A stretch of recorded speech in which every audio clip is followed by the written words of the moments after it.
नमस्कार, स्वागत है आपका और मैं हूं आपके साथ लता। इंजुलिया केस से जुड़ी इस वक्त की सबसे बड़ी खबर आपको बता रहे हैं। जी हां, आपको बता दें, गृह मंत्रालय ने इस पूरे मामले की जांच, मनसूख हिरेन की हत्या से जुड़ा पूरा मामला जो अब तक एटीएस देख रहे थे, इसको एनआईए को सौंप दिया है। और आपको ये भी बताते चले कि इस पूरे मामले को लेकर अब एनआईए डीसीपी लेवल के अधिकारियों से पूछताछ करेगी, जिसमें साफ तौर पर बेहद अहम खुलासे अब बहुत जल्द होने वाले हैं। तो साफ तौर पर उद्धव ठाकरे को बड़ा झटका यहाँ पर लगा कि जिस तरीके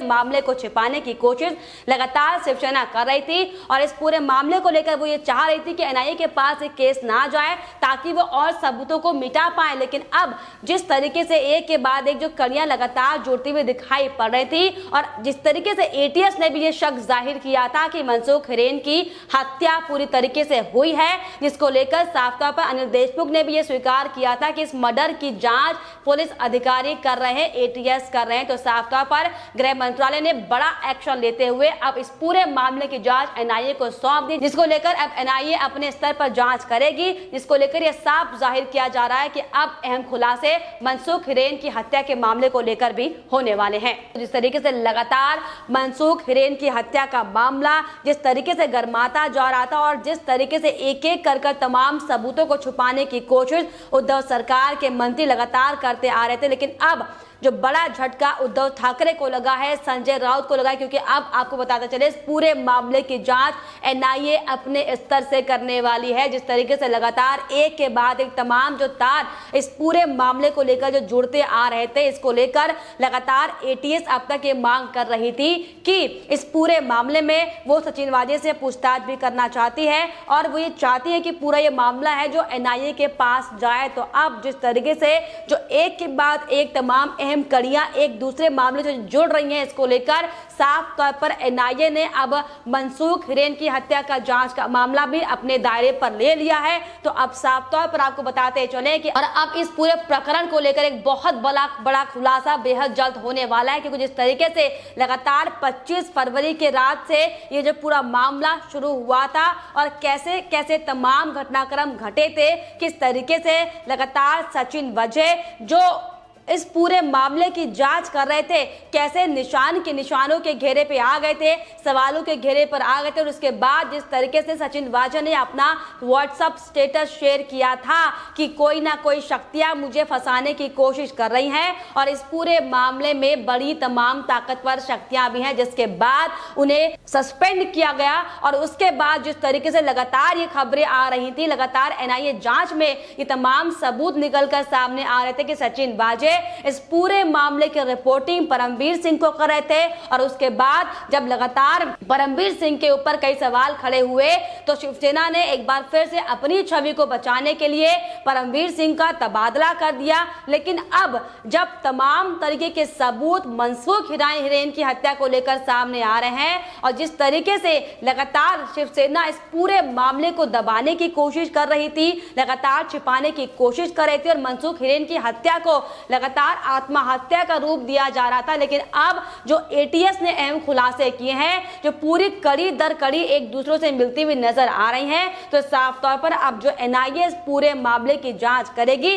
जिसमें अहम खुलासे अब लगातार होंगे। आपको बता दें कि मनसूख हिरेन हत्या मामले की जांच एटीएस अब तक जो कर रही थी, उसे इस बात का शक है कि मुंब्रा की खाड़ी में फेंके जाने से पहले मनसूख हिरेन जिंदा थे। आपको बता दें कि मनसूख हिरेन की स्कॉर्पियो में विस्फोटक भरकर उसे देश के प्रसिद्ध उद्योगपति मुकेश अंबानी के घर के पास खड़ा किया गया था और इस पूरे मामले के कुछ दिन बाद उनकी लाश मुंबई से सटे मुंब्रा इलाके की खाड़ी में मिली थी। और इस पूरे मामले को लेकर जिस तरीके से शिवसेना पुलिस अधिकारी उसे आत्महत्या का रूप दे रहे थे, लेकिन मनसूख हिरेन की पत्नी ने साफ तौर पर यह आरोप लगाते हुए कहा था कि मनसूख हिरेन की डूबकर मौत नहीं हो सकती, क्योंकि वो बहुत बड़े तैराक थे। तो साफ तौर पर जो एंगल लगातार एक के बाद एक सामने आए, जिसके बाद बीजेपी लगातार पहले शुरुआत दौर से ये मांग कर रही थी कि इस पूरे मामले की जांच एनआईए को सौंपनी चाहिए। हालांकि लगातार संजय राउत ये कहते दिखाई पड़ रहे थे कि इस पूरे मामले की जांच एटीएस और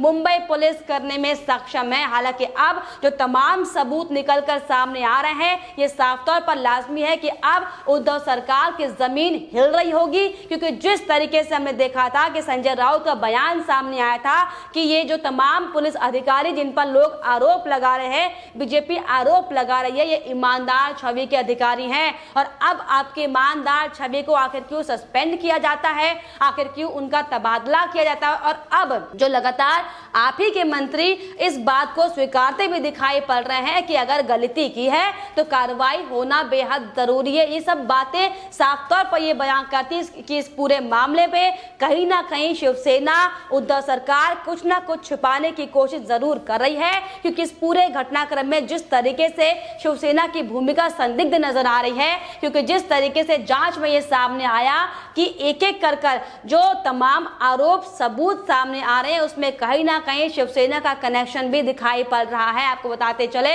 मनसुख हिरेन का शव जहां पर मिला था वो कुछ ही दूरी पर शिवसेना का कार्यालय था। और जिस तरीके से लगातार सचिन वाजे के साथ मनसुख हिरेन मुलाकात करते रहते थे, ये भी सबूत सामने आए हैं। एनआईए की जांच में साफ तौर पर ये निकलकर सामने आया है कि मनसुख हिरेन लगातार पुलिस कमिश्नर के ऑफिस जाते रहते थे। और अब जो सीसीटीवी फुटेज सामने आए उसमें साफ तौर पर ये दिख रहा है कि मनसुख हिरेन और सचिन वाजे बैठकर 10 मिनट तक उन्होंने गाड़ी में बातचीत की है। तो साफ तौर पर पूरे तार अब सुलझते हुए दिखाई पड़ रहे हैं। हालांकि आपको बताते चले कि अब तक एनआईए अंबानी के घर के बाहर, एंटीलिया के बाहर मिले विस्फोटक से लदी स्कॉर्पियो कार के मामले में लगातार सचिन वाजे से पूछताछ कर रही थी। और मनसुख हिरेन की हत्या का मामला अब तक एटीएस को सौंपा गया था, लेकिन अब इन दोनों मामले की जांच एनआईए अपने स्तर पर करेगी, क्योंकि जिस तरीके से गाड़ियां अब बरामद हुई है, कैसे कैसे सामान उनसे बरामद हुए हैं, 5 लाख रुपए का कैश उस गाड़ियों में मिला है,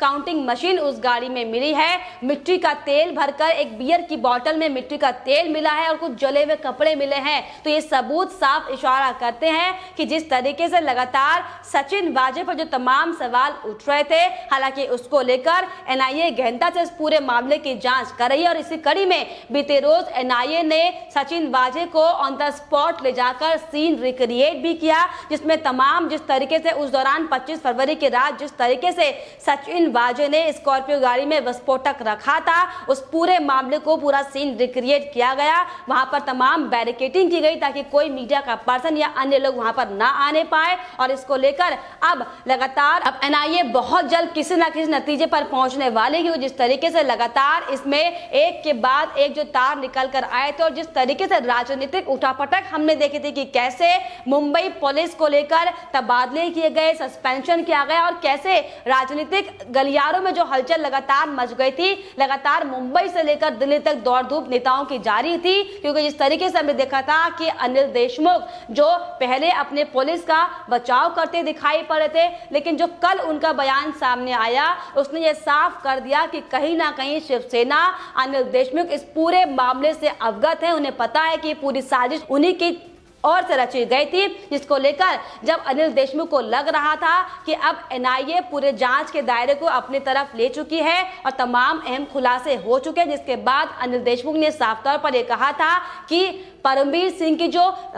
सिंह का जो तबादला हुआ था वो रूटीन तबादला नहीं था। तो साफ तौर पर जो तमाम एंगल्स अब निकलकर सामने आ रहे हैं, फिर चाहे वो राजनीतिक घटनाक्रम से जुड़ा हुआ हो या फिर ऑन द स्पॉट पर जो सबूत लगातार मिलते हुए दिखाई पड़ रहे हैं, साफ इशारा करते हैं कि बहुत बड़ी साजिश का पर्दा अब यहाँ पर पर्दाफाश हो चुका है। जिस तरीके से लगातार उद्धव ठाकरे, शिवसेना के संजय राउत इस पूरे मामले को दबाने की, छुपाने की कोशिश हालांकि करते आ रहे थे, लेकिन अब जो तमाम सबूत निकलकर सामने आए हैं, इसको लेकर अब उद्धव सरकार की मुश्किलें अब लगातार बढ़ने लगी। क्योंकि जिस तरीके से पहले ही महाविकास अघाड़ी की सरकार किस तरीके से खतरे में दिखाई पड़ रही है, कैसे उनके आपसी नेताओं में लगातार मतभेद के स्वर दिखाई पड़ रहे हैं, क्योंकि जिस तरीके से शरद पवार ने भी शिवसेना का स्टैंड देखते हुए साफ तौर पर नाराजगी जाहिर की थी कि आखिर क्यों लगातार संजय राउत, पुलिस प्रशासन, पुलिस महकमा का इस तरीके से बचाव कर रहे हैं, जिसको लेकर भी तमाम तरीके के अपने घटनाक्रम देखे थे कि कैसे